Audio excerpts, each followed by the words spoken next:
Bénissons le Seigneur qui nous fait grâce encore en ce jour où nous sommes à l'école de disciples de front. Nous sommes dans notre 26e séance et nous parlons de la 10e qualité d'un disciple de front qui est intitulé c'est celui qui travaille pour conserver l'unité du corps de Christ. Et donc nous avions dit, il ne s'agit pas de l'uniformité, mais de l'unité dans la diversité. L'Église de Jésus-Christ étant un corps mystique, elle n'a jamais été divisée. Donc nous avons la responsabilité de conserver cette unité. Et donc nous avons la question de savoir comment conserver l'unité dans la diversité. Et jusque-là, nous avions vu 3 points. À savoir, le premier point, il faut se concentrer sur ce qui nous unit et non sur nos différences. Le deuxième point, nous avions dit, il faut se concentrer sur ce qui contribue à la paix et non sur les rapporteurs.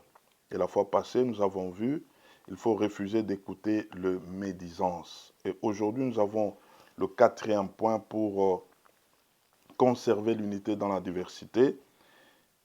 Il s'agit de régler les conflits selon ce que dit la parole de Dieu. Régler les conflits selon la parole de Dieu. Nous sommes dans Matthieu chapitre 18 et nous prenons à partir du verset 15 jusqu'au verset 18, nous lisons.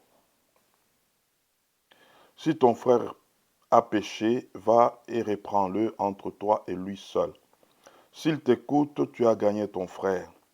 Mais s'il ne t'écoute pas, prends avec toi 1 ou 2 personnes afin que toute l'affaire se règle sous la déclaration de 2 ou de 3 témoins. S'il refuse de les écouter, dis-le à l'Église, et s'il refuse aussi d'écouter l'Église, qu'il soit pour toi comme un païen et un publicain. Je vous l'ai dit en vérité, tout ce que vous lierez sur la terre sera lié dans le ciel, et tout ce que vous délierez sur la terre sera délié dans le ciel.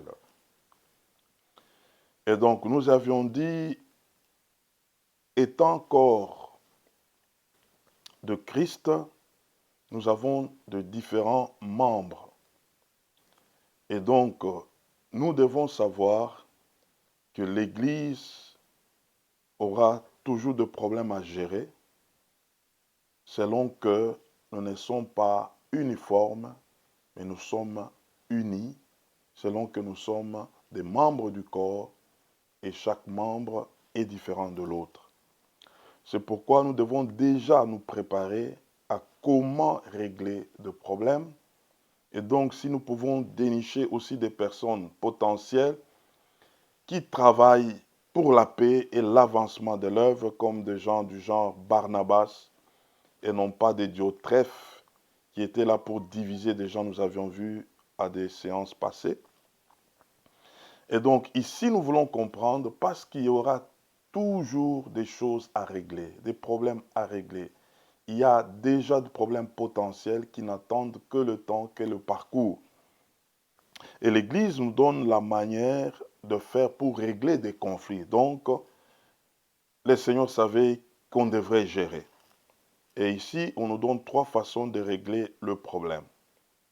Premièrement, on nous dit, si un frère a fauté ou l'a péché, toi qui sais cette affaire, va voir directement ce frère et parle avec lui.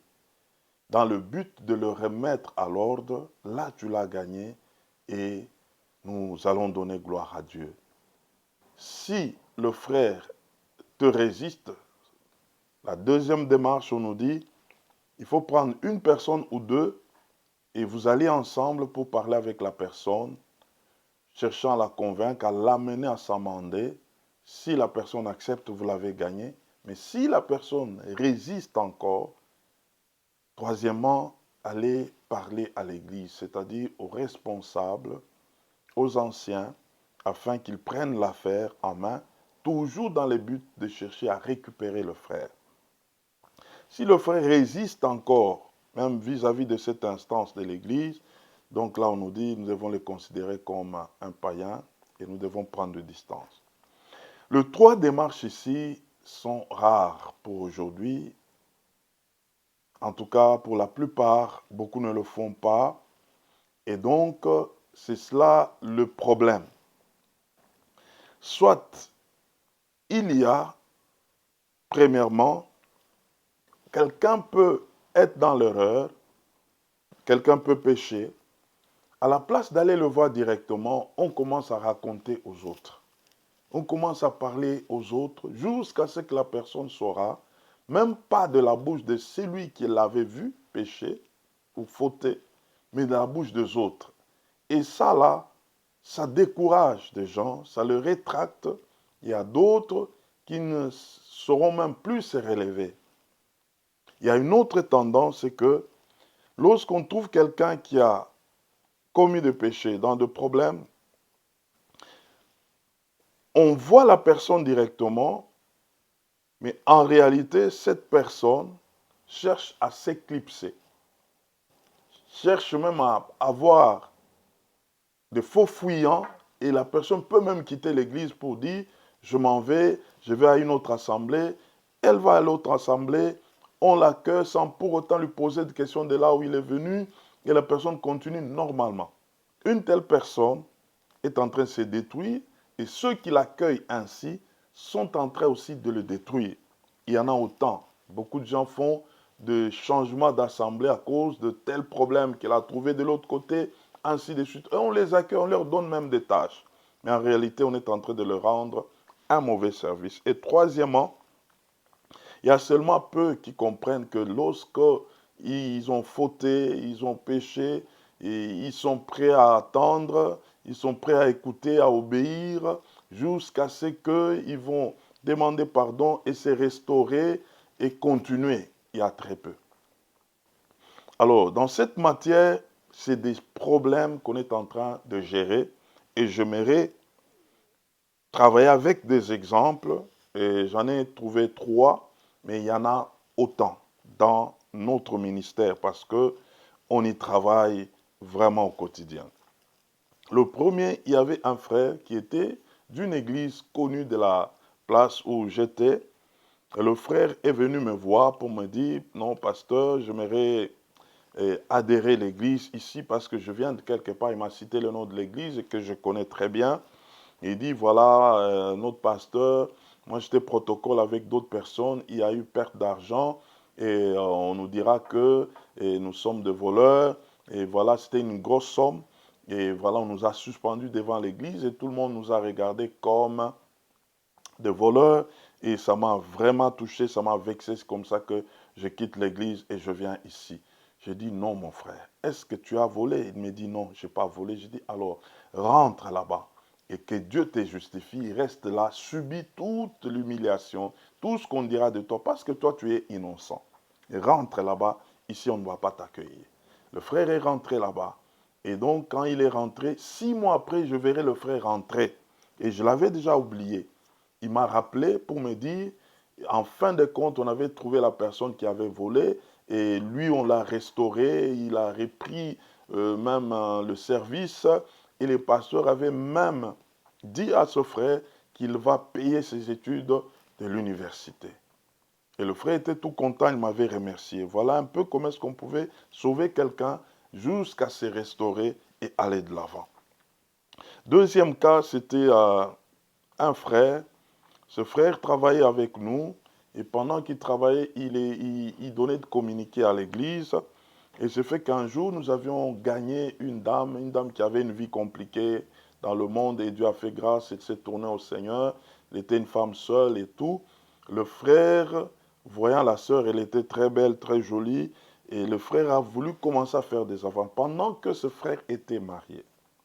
Alors la sœur, là, directement, elle est venue me voir pour me dire, non, regarde tel monsieur, ce qu'il m'a dit et tout, en tout cas.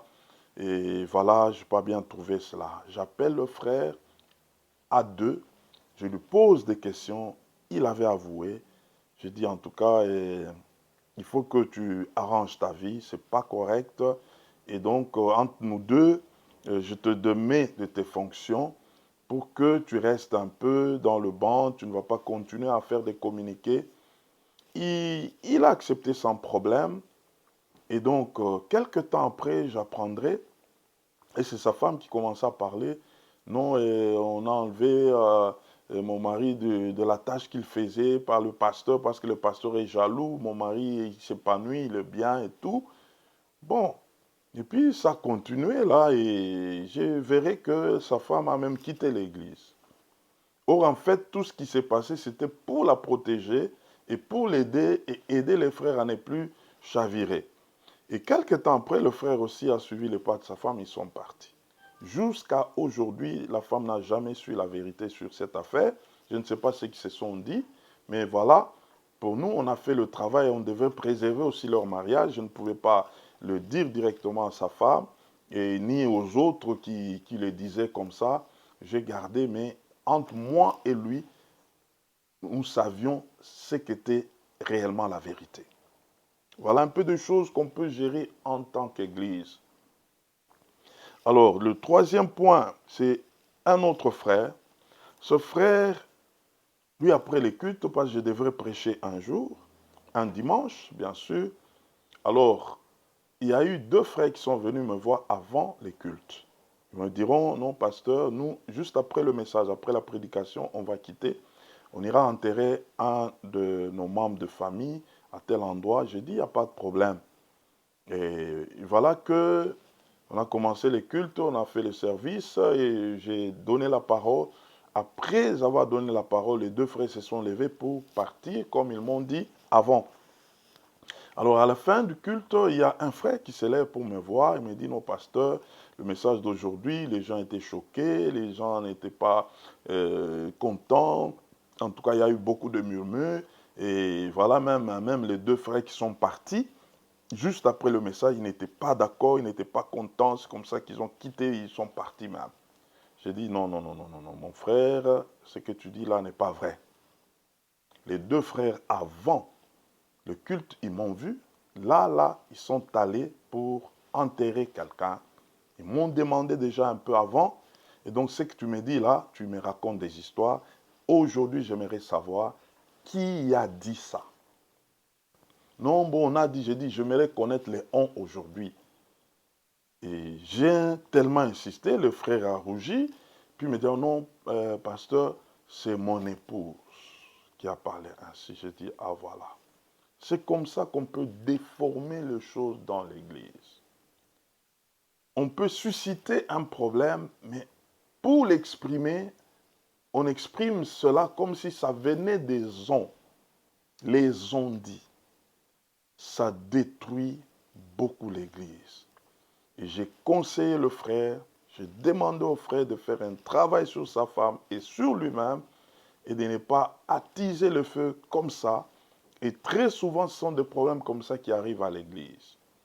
Il y a des gens, ils suscitent quelque chose. Ils peuvent même faire un chantage quelque part. Non, moi je vais quitter l'église, je ne suis pas d'accord de ceci ou de cela. Mais ils ne quittent pas l'église, ils parlent aux autres. Il attise le feu et les esprits faibles peuvent même quitter avant lui, mais lui, il est toujours là.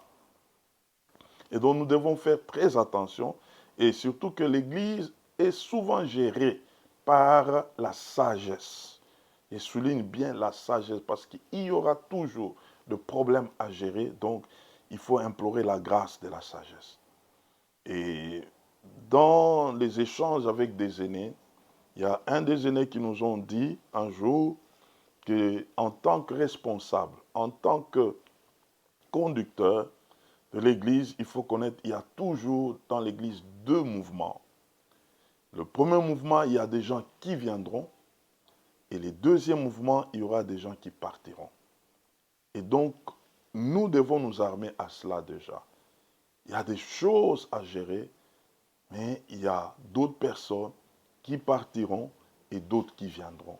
L'Église, c'est l'Église du Seigneur. Nous devons prier pour que le Seigneur nous donne la sagesse afin de gérer les choses. Que le Seigneur vous bénisse. Amen. Nous allons prier. Seigneur, merci de nous aider à gérer des conflits à la manière de la parole de Dieu. Aide-nous, Seigneur, dans la sagesse pour que les choses avancent selon toi. Seigneur, tous ceux qui apportent des troubles, toi tu es capable de faire taire leur voix et que la voix de la sagesse puisse primer. Merci Seigneur de bénir tout celui qui écoute ce message et merci Seigneur de sauver ceux qui ne t'ont pas encore connu, afin de les amener à confesser le Romains 19 et qu'ils soient sauvés. Au nom de Jésus-Christ, nous avons ainsi prié. Amen.